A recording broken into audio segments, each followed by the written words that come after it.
I'm your handy. It's James Taylor. James Taylor in a movie. I'm like, oh god. You just call out my name, and he's in a fucking movie. Oh my god. And he doesn't sing a damn song about the whole fucking movie. That's so crazy. Hello there, CriterioNate here, number 414. Monty Hellman's Two-Lane Blacktop. 1971, 103 minutes, color monaural. It's James Taylor in a movie. It's James Taylor. Dennis Wilson from the Beach Boys. It's like, what the hell did they get all these, like, I guess, well, Hellman explains in the interviews that, I guess he doesn't do, like, casting calls. Sometimes he'll just, like, cast from stills. Like, he said he saw a poster of James Taylor. He said, I want him in my movie. I'm like, that's all you gotta do. And I guess it worked. So, yeah, it's an interesting movie. It's one of those movies that you either really love or you really think is boring as fuck.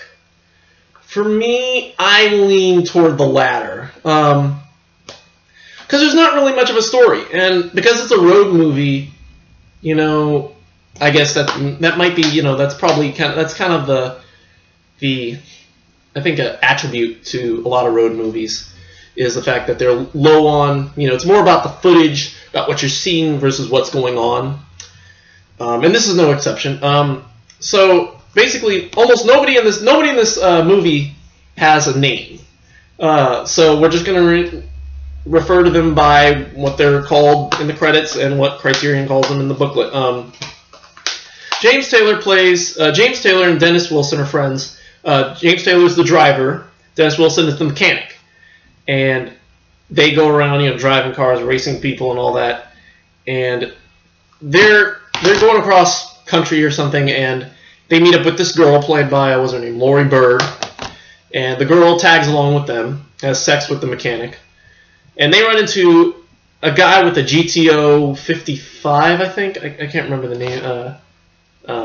Can't remember the name of what kind it is, but anyway, so they challenge the GTO guy to a cross-country race, and you know, and so it's basically, you know, a racing movie. At one point, they end up, you know, helping each other out when the GTO starts to fall down, and the mechanic takes over and drives it, and they pick up different hitchhikers. At one point, they pick up Harry Dean Stanton, of all people, who plays this gay guy from Oklahoma. And at the end, I mean, the movie, it's one of those movies that kind of, again, basically just kind of ends. At one point, like, I'm not even sure what happened. Like, I'm assuming what happens is, at the end, they meet up at a diner, and the girl, like, ends up siding with GTO. But he wants to go to, like, some state, I don't remember which one, but she, like, is like, no, so she leaves with some guy on a motorcycle, and the driver's pissed. And so the GTO ends up picking up, I think the driver wins the race. And GTO goes off, picks up these two soldiers, and lies to them and tells them that he won the GTO from them, from the driver and the mechanic.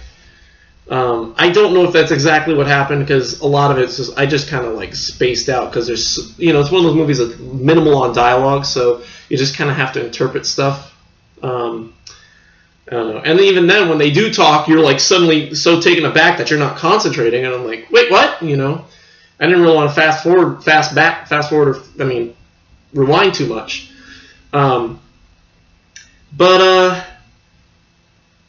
Yeah, so anyway, I didn't have much else to say. The movie just kind of ends with the driver racing some guy in an airfield, and then the film deteriorates, and that's it.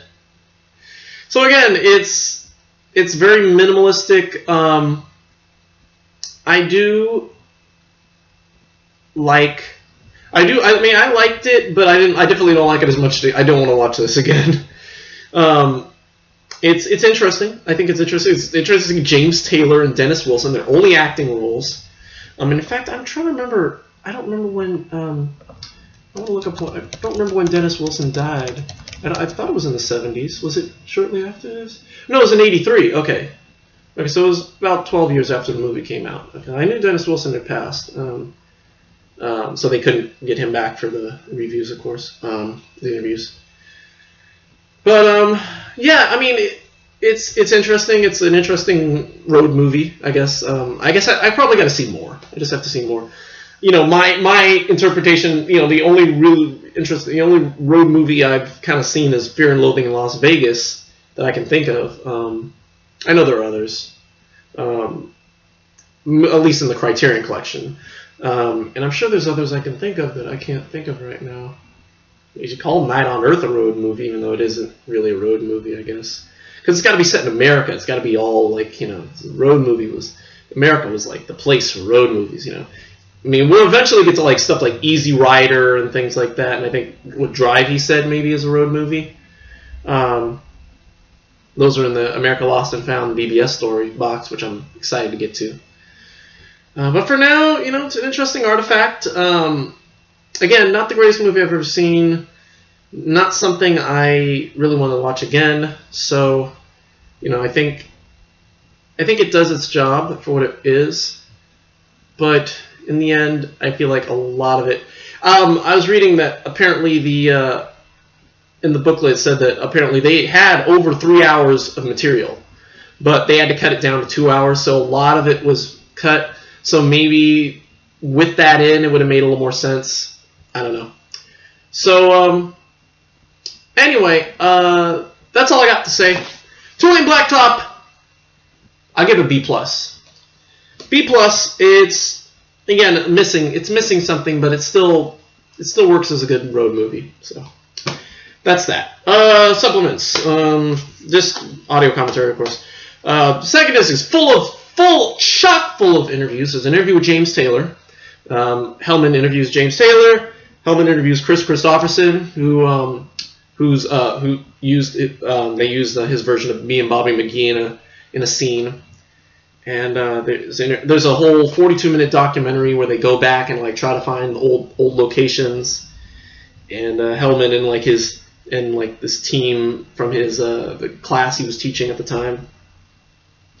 There's some screen outtakes. There's an interview with producer Michael Laughlin and production manager Walter Koblenz.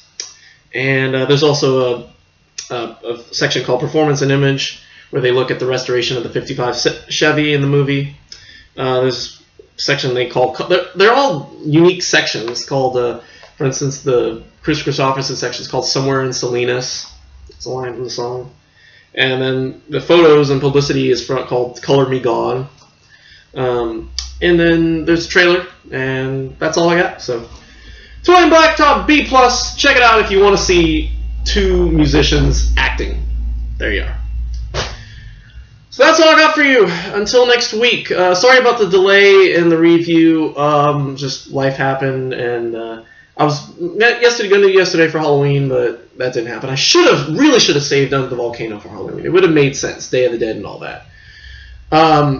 But, here I am now. And, yeah, so, again, next week we will do Naked Prey. I forget what else was there. Let me look it up real quick. We got Naked Prey. We got... What else we got? What have we got? Yeah, we got Naked Prey and then a couple. And then the week after that, of course, we'll do Berlin Alexanderplatz. We are getting to that. We'll get to that eventually here. No, let's see. We got Naked Prey, Miss Julie, This Sporting Life, and probably Cleo from 5 to 7. And then I don't know about Le Pointe Courte and Le Bon Air. We'll see. We'll see how my schedule plans out. But we'll definitely do The Naked Prey, Miss Julie, and This Sporting Life. That is happening. I don't know about if I'll get to the Agnes Varda set, but definitely those three. So, and yeah, that's all I got. So that's it for me. Thank you for watching. Gosh. See, it makes sense. Dennis Wilson, the mechanic. See, James Taylor should be the mechanic because he's your handyman. Makes sense to me, Anyway. Oh gosh, I don't know. I ain't got. Don't race the GTO because then your girl will leave him, and I don't know. I got nothing for this one. That's it for me. Thank you for watching, and we will see you all next week for The Naked Prey. And until then, goodbye.